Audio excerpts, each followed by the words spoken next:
உலகத்துடைய நிலைமைகள் எப்படியும் மாறலாம். தஜ்ஜாலும் வரலாம். தஜ்ஜாலை போன்றவர்களும் இந்த பூமிக்கு வரலாம். ஆனால் உள்ளம் உறுதியாக இருக்க வேண்டும். பல வகையான சோதனைகளுக்கு நாம் முகம் கொடுக்கலாம். ஆனால் இந்த உள்ளத்தை உறுதியாக வைப்பதற்கு என்ன செய்யலாம்? பல ஜும்ஆக்கள் இல்லாததால், பள்ளிவாசலுடைய தொடர்புகள் இல்லாததால் சில சமயம் முஸ்லீம்களுடைய ஈமான் குறையலாம்.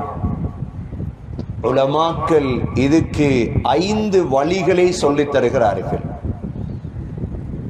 எந்த பிரச்சனை வந்தாலும், நீங்கள் ஒரு மலையடிவாரத்தில் ஆடுகளோடு இருந்தாலும், அல்லது காட்டுக்குத்தான் போய் நீங்கள் வாழுகிறீர்கள் என்று வைத்துக் கொள்ளுங்கள், எப்படியான சோதனைகள் இருந்தாலும் இந்த 5 விடயத்தையும் கடைபிடிப்பதால் உங்களுடைய உள்ளம் உறுதியாக இருக்கும். இதில் சகோதர சகோதரிகளே, முதலாவது தான் எங்களுடைய குர்ஆன். இந்த குர்ஆனை காலை மாலை ஓத வேண்டும். கருத்து விளங்கி ஓத வேண்டும். அல்லாஹ்விடத்தில் கண்ணீர் வடித்து ஓத வேண்டும். இதனுடைய கருத்தை விளங்கி ஓத வேண்டும். இந்த விடுமுறை காலத்தை குர்ஆனை ஓதுவதில் பயன்படுத்த வேண்டும். எவ்வளோ பாடமோ அந்த குர்ஆனை மீட்டி மீட்டி மீட்டி ஓதும் பொழுது உள்ளம் உறுதி அடையும். இது முதலாவது அம்சம். குர்ஆனை நீங்க கையில் எடுக்கலையா, வாழ்க்கையில் முதல் நஷ்டம் அதுதான். நீ எவ்வளோ பெரிய ஆளா இருந்தாலும் சரி. இன்று உள்ள பெரிய பிரச்சனை என்னண்டா, எல்லா மார்க்கமும் வந்துட்டு வாழ்க்கையில குர்ஆன் மட்டும் தெரியாது. எவ்வளோ பகடியான விடயம். சொல்றார், நான் பெரிய தீன்தாரி, நான் பெரிய மார்க்கம். என்ன மார்க்கம் உங்களுக்கு தெரியும்? குர்ஆன் தெரியாமல். மார்க்கத்துடைய முதல் அம்சமே குர்ஆன். இரண்டாவது அம்சம் தான் துஆ. அதுவும் என்ன துஆ? அல்லாஹும்ம சப்பித் கல்பி அலா தீனிக். யா அல்லாஹ், என்னுடைய கல்பை தீனிலே உறுதியாக்குவாயாக. யா அல்லாஹ், என்னுடைய கல்பை மார்க்கத்திலே உறுதிப்படுத்துவாயாக. சேத்துல நாட்டின கம்பு மாதிரி ஆயிரப்படாது. காத்தடிக்கிற பக்கமெல்லாம் வளைகிறது. இது கல்பு வளையக்கூடாது. ஃபர்துகள் ஆக முக்கியம். பள்ளிதான் மூடி இருக்குது என்பதற்காக 8 மணி வரையும் தூங்குறதல். உண்மையான மார்க்கம் உள்ளவர்களுக்கு தொழுகை தவறாது. வீடுகளிலாவது தஹஜ்ஜத் எழும்ப வேண்டும். வீடுகளில் பிள்ளைகளை வைத்து சுபஹுடைய ஜமாத் நடத்த வேண்டும். உறுதியான ஈமானுடையவர்களுக்கு சுபஹ் நேரம் தூக்கம் போகாது. சில முஸ்லிம் ஊர்களை பார்க்கும் பொழுது மயானமாக இருக்கு. எப்படி மையத்தூடுகள் இருக்குமோ, மையத்துகள் அடக்கின மயானம். சுபஹ் நேரம் வெளியிறங்கி பாருங்க ஊர்களை. ஊருக்கு பேர் முஸ்லிம் ஊர், ஆனா மயானம், மையத்துகள் தூங்கு. 8 மணி 9 மணி 10 மணி. எங்க அல்லாஹ்வுடைய உதவி இறங்க போகுது? ஒரு நாளும் இறங்காது.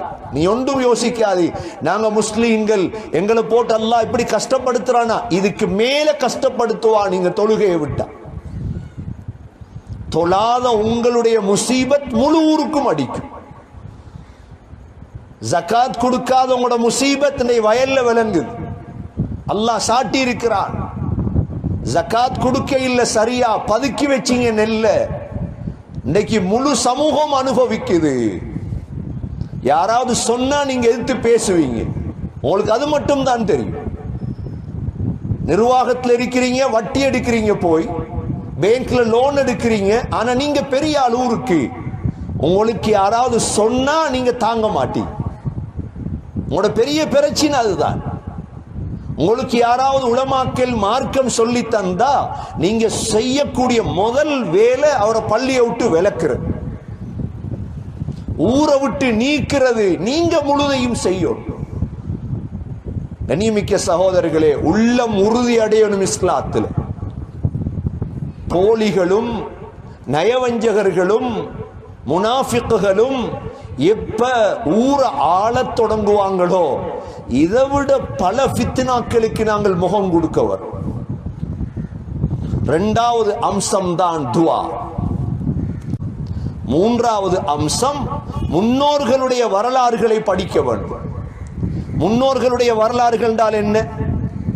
அதாவது அல்லாஹ் நபி அவர்களை பார்த்து குர்ஆனிலே சொல்கிறான், وَقُلًّا نَّقُصُّ عَلَيْكَ مِنْ أَنبَاءِ الرُّسُلِ مَا نُثَبِّتُ بِهِ فُؤَادَكَ. நபியே, உங்களுக்கு இதற்கு முன்னால வந்த ரசூல்மார்களுடைய செய்திகள் எல்லாம் உங்களுக்கு சொல்றோம். ஏன் தெரியுமா? உங்களோட உள்ளத்தை உறுதிப்படுத்த. நல்ல லீவ்ல இருக்கிறோம் அல்ஹம்துலில்லாஹ். இப்ப லாக்டவுன் நீடிச்சிருக்குது, நீடித்து கொண்டே இருக்குது. என்னத்துக்கு நீடிச்சிருக்குது? படிக்கிறதுக்கு, ஓதுறதுக்கு, அமல் செய்யறதுக்கு. இந்த இன்றைய நாள்ல தொடங்கினாலும் சரி, இந்த லாக்டவுன் துறக்க முந்தி இந்த நபிமார்களுடைய வரலாறுகளை வாசி. அதிலும் விசேடமாக 5 ரசூல்மார்களுடைய வரலாறு, உலுல் அஸ்ம், நூஹ் அலைஹிஸ்ஸலாமுடைய வரலாறு, ஹஸ்ரத் இப்ராஹிம் அலைஹிஸ்ஸலாத்துடைய வரலாறு, ஹஸ்ரத் மூசா அலைஹிஸ்ஸலாத்துடைய வரலாறு, ஹஸ்ரத் ஈசா அலைஹிஸ்ஸலாத்துடைய வரலாறு, முஹம்மது ஸல்லல்லாஹு அலைஹி வஸல்லம் உடைய வரலாறு. இந்த 5 பேருடைய வரலாறையும் படித்தால் உள்ளம் உறுதி அடையும். உங்களோட உள்ளத்தை உறுதிப்படுத்துறது. உள்ளம் உறுதி அடையணுமா? நியூஸ் பார்த்து வேலை இல்லை, நாளாந்தம் செய்தி பார்க்கிற சிலர்களுக்கு மணித்தியால செய்தி ஃபர்து ஆயின், அரை மணித்தியாலது செய்தி பார்க்கிற செய்தியை பரப்புறது. உண்மை பொய் ஒன்றும் பார்க்கிறது இல்லை. உண்மையான செய்தி குர்ஆனுக்குள் இருக்கு. 4வது அம்சம் தெரிந்த அறிவை கொண்டு அமல் செய்தல். என்ன அறிவு என்னிடம் இருக்கு? குர்ஆன் சம்பந்தமான அறிவு, ஹதீஸ் சம்பந்தமான அறிவு, திக்ர் சம்பந்தமான அறிவு, சதகா சம்பந்தமான அறிவு. وَلَوْ أَنَّهُمْ فَعَلُوا مَا يُوعَظُونَ بِهِ, அவர்களுக்கு உபதேசம் செய்யப்பட்ட விடயங்களை அமல் செய்தால் لَكَانَ أَشَدَّ تَثْبِيتًا, அது உள்ளத்தில் உறுதியை தரும். உதாரணமா ஜும்மாவுடைய நாள், ஜும்மா இல்லைன்னு தெரியும், அதற்காக ரோட்ல சுத்தி திர்றதா? ஜும்மா இல்லைன்னு தெரியும், அதற்காக சாப்பாட்டுக்கு போறதா? ஜும்மாவுடைய நேரம் கண்ணியமான நேரம். குடும்பத்தை சேர்த்து வச்சு வீட்டுல கஹ்ஃப ஓதி குர்ஆன ஓதி எவ்வளவு அமல் செய்யலாம். வெள்ளிக்கிழமை என்று நாடுதான் தடை செய்திருக்கிறது குத்துபாவை, ஜும்மாவை என்றால் அல்லாஹ் தடை செய்யவில்லை. வீட்டுல செய்யலாம், யாரும் தடை செய்யல. வீட்டுல மனைவி மக்கள் உட்கார்ந்து செய்யறது, அமல் செய்யறது. வெள்ளிக்கிழமை அசருக்கு பிறகு துஆ கபூல் ஆகிற நேரம் குடும்பம் இருந்து துஆ செய்யறது. 5வது அமல் தான் சகோதரர்களே, நல்ல நண்பர்கள் தேவை. வாழ்க்கையில் மிக முக்கியமான அம்சம் நல்ல நண்பர்கள். நல்ல நண்பர்கள் கிடைக்கலன்னு வைங்க, இருக்கிற ஈமானும் இல்லாம போயிடும். அதனாலதான் அலி ரலியல்லாஹு அன்ஹு கவிதையில சொன்னார்கள், ஒருவரை நீங்கள் அளவிட வேண்டும் என்றால் எவ்வாறு 2 செருப்பு ஒன்றாக இருக்குமோ அது போன்றுதான் ஒருவனும் அவருடைய நண்பனும் இருப்பார். நண்பனை பார்த்து முடிவெடுக்கலாம் இவன் எப்படிப்பட்டவன். எங்கட நண்பர்கள் யார்? எங்கட நண்பர்கள் யார்? எந்த அளவு நண்பன் வைத்திருக்கிறோம் தெரியுமா? நாங்க எங்கட கபரடிய கூட வராத நண்பன் தேவையா? எங்களை விட மடேன் யார் இருக்கிறார்? எங்களோட நண்பர்களுக்கு செலவழிக்கிறோம், நண்பர்களுக்கு அள்ளி எறிகிறோம். பார்த்தா எவ்வாறான நண்பன் என்றா ஒரு துஆ செய்ய லாய்க்கில்லாத நண்பன்.